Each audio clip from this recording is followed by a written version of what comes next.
What if death isn't the end, but the beginning of our true spiritual journey? Carl Jung, the renowned psychologist, believed that the moment of death could be the pinnacle of enlightenment. In his commentary on the Tibetan Book of the Dead, Jung reveals a startling perspective that challenges everything we think we know about consciousness and the afterlife. Are you ready to question your beliefs about what happens when we die? The paradox of death as enlightenment. In Western culture, death is often viewed as the final curtain call, the end of our existence. It's seen as a moment of loss, a farewell to consciousness, and a departure from the world we know. But Carl Jung, the Swiss psychiatrist and psychoanalyst, proposed a radically different perspective. He saw death not as an ending, but as a potential gateway to spiritual awakening. Jung's commentary on the Tibetan Book of the Dead, or Bardo Thodol, reveals a fascinating paradox. He suggested that the moment of death could be the pinnacle of spiritual enlightenment, a time when we're closest to understanding the true nature of reality. According to Jung, the supreme vision comes not at the end of the bardo, but right at the beginning, at the moment of death. This challenges our conventional understanding of consciousness and what happens when we die. Central to Jung's interpretation is his concept of the collective unconscious, a shared pool of knowledge and experiences that all humans inherit. In death, Jung believed, we might gain access to this vast reservoir of wisdom. The Bardo Thodol describes a 49-day journey after death, during which the deceased encounters various visions and experiences. Jung saw these as manifestations of archetypes from the collective unconscious, suggesting that death is not an end to consciousness, but a transformation of it. The Bardo Thodol's teachings encourage the deceased to recognize that their own consciousness is the source of all experiences. This aligns with Jung's assertion that the psyche is the foundation of all metaphysical reality. But how does this perspective challenge our understanding of consciousness?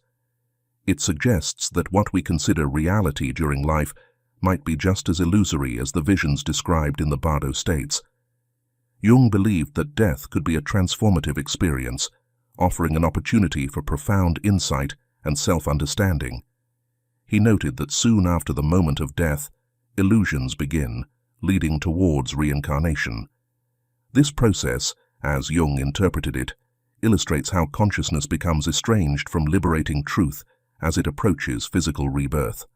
This view of death as a potential moment of enlightenment raises intriguing questions about the nature of consciousness and reality. If the supreme insight comes at the moment of death, what does this mean for how we live our lives? And what happens after this fleeting moment of potential enlightenment? The journey through karmic illusions. Imagine a world where your thoughts manifest as gods and demons, where every fear and desire takes on a life of its own. This is the reality of the Chonyid Bardo, the state of consciousness that Jung believed we enter after death. But here's the twist. These apparitions aren't external entities, but reflections of our own minds. How does this perspective change our understanding of the afterlife, and more importantly, of ourselves? The Chonyid Bardo, as described in the Tibetan Book of the Dead, is a realm of intense psychological experiences. It's a landscape where the soul encounters both peaceful and wrathful deities, each representing different aspects of the human psyche. The peaceful deities embody wisdom and enlightenment, while the wrathful ones symbolize the chaotic and terrifying elements we often try to suppress. Jung's interpretation of these visions is particularly intriguing. He saw them not as literal beings, but as projections of our own minds. According to Jung, these deities are samsaric projections that reflect our inner workings. In essence, the Chonyid Bardo becomes a mirror, showing us the contents of our psyche in vivid, often frightening detail. This state, Jung notes, is equivalent to a deliberately induced psychosis. The boundaries of the conscious mind blur, leading to a chaotic experience of phantasmal forms. It's as if our deepest fears and highest aspirations are given form, creating a psychological gauntlet that the soul must navigate. Jung's view on karma in this context is equally fascinating. He saw karma not as a cosmic system of reward and punishment, but as a form of psychic heredity. Our past actions and thoughts create patterns in our psyche, influencing our experiences and perceptions. In the Chonyad Bardo, these karmic patterns manifest as the visions we encounter. But how do these karmic visions relate to our everyday lives? Jung suggests that they're not confined to the afterlife. We encounter similar projections in our dreams, our relationships, and our reactions to the world around us. The Chonyad Bardo, in this sense, is an amplified version of the psychological processes we experience every day. The key insight Jung offers is that these visions, as terrifying as they may be, are opportunities for self-understanding. By recognizing the projections as aspects of ourselves, we can gain profound insights into our own nature. This process of recognition and integration is at the heart of Jung's approach to psychology. Yet, navigating this complex psychological landscape is no easy task. How can one maintain awareness and understanding in the face of such intense experiences? This challenge points to the next stage of our exploration: the dangers and opportunities that arise when we confront the deepest aspects of our psyche. The danger and opportunity of psychic dissociation. The mind's hidden realms hold both peril and promise. Jung cautioned that engaging with our unconscious could unleash a flood of suffering, or open the door to extraordinary self-realization. What's the key to safely navigating this treacherous inner landscape? Jung's concept of psychic dissociation offers a window into this complex psychological territory. He described it as a state where the normal checks imposed by the conscious mind are abolished, allowing unconscious dominance to exert their influence. This process can be both liberating and dangerous, as it opens us up to the full spectrum of our psyche. The risks of confronting unconscious content unprepared are significant.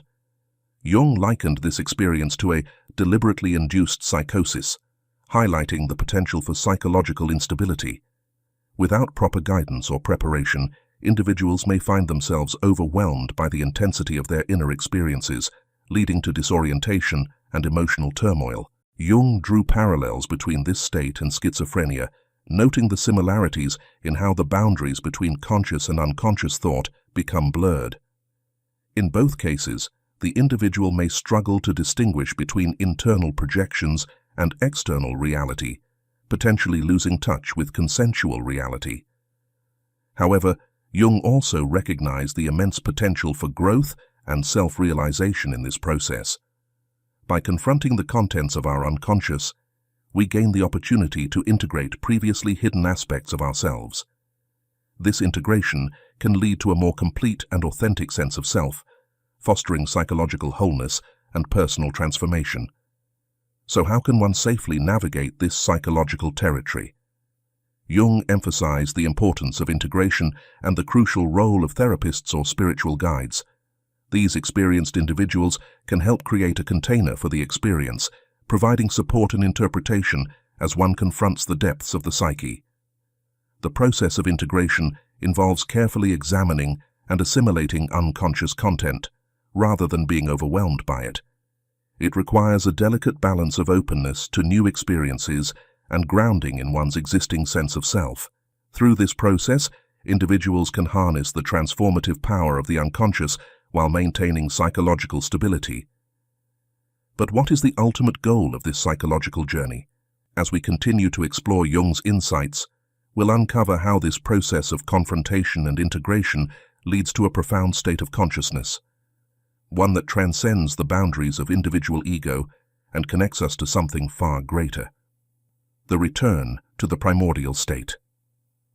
Imagine a consciousness so vast it encompasses all of existence, yet paradoxically, it's also deeply personal. This isn't just a mystical concept. It's a state Jung believed we can access even in our everyday lives. But how does this ultimate stage of awareness relate to our mundane experiences, and what can it teach us about the nature of reality itself? In Tibetan Buddhism, this state of supreme enlightenment is known as the Dharmakaya, often described as the immutable light, or the great body of radiance. It represents a level of awareness that transcends all dualities and forms, embodying the essence of the Buddha's nature. Jung, in his exploration of the Tibetan Book of the Dead, interpreted this concept through the lens of his psychological theories, drawing fascinating parallels between Eastern mysticism and Western psychology. Jung saw the Dharmakaya as a state of perfect enlightenment, where consciousness is recognized as void, yet inherently radiant. He believed this realization marked the culmination of the Bardo journey, where the soul returns to its primordial state. In his words, it's the radiance of the clear light of pure reality. This concept bears striking similarities to Jung's idea of the self, which represents the totality of the psyche and the ultimate goal of individuation. According to Jung, this final stage of the Bardo journey isn't just a post-mortem experience. He proposed that we can glimpse this state of consciousness during profound moments of insight or creativity in our everyday lives. This suggests that the boundaries between life and death, consciousness and unconsciousness, are more permeable than we might think. Jung noted that supreme insight and illumination are often experienced during the actual process of dying, highlighting the transformative potential of this transition. Jung's interpretation of the Dharmakaya also ties into his concept of the collective unconscious. He believed that this state of pure awareness allows access to the shared pool of human wisdom and experience that exists beyond individual consciousness. This connection implies that realizing the Dharmakaya involves exploring the depths of the self and the unconscious, where archetypes shape our perceptions and experiences. But how does this esoteric concept relate to our daily lives? Jung's insights suggest that moments of profound creativity or sudden understanding might be brief encounters with this state of pure awareness. These experiences offer us glimpses into the nature of reality beyond our usual perceptions, potentially transforming how we understand ourselves and the world around us. As we contemplate Jung's interpretation of the Dharmakaya and its implications, we're left with a profound question. If such a state of consciousness exists and is accessible to us, how might it change the way we approach our lives and our understanding of death? Carl Jung's commentary on the Tibetan Book of the Dead offers profound insights that reshape our understanding of life, death, and consciousness. He viewed death not as an end, but as a potential moment of supreme enlightenment, followed by a journey through karmic illusions. Jung interpreted these experiences as reflections of our own psyche, emphasizing the psychological nature of spiritual concepts.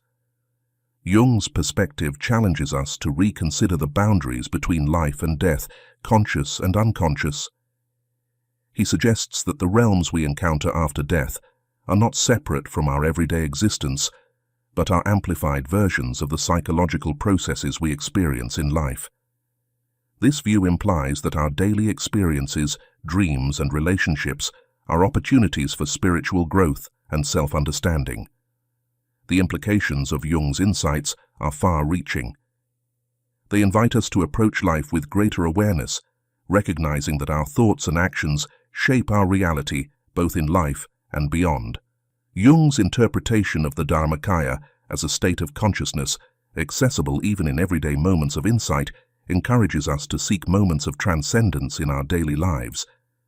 As we contemplate Jung's ideas, we're left with a profound question.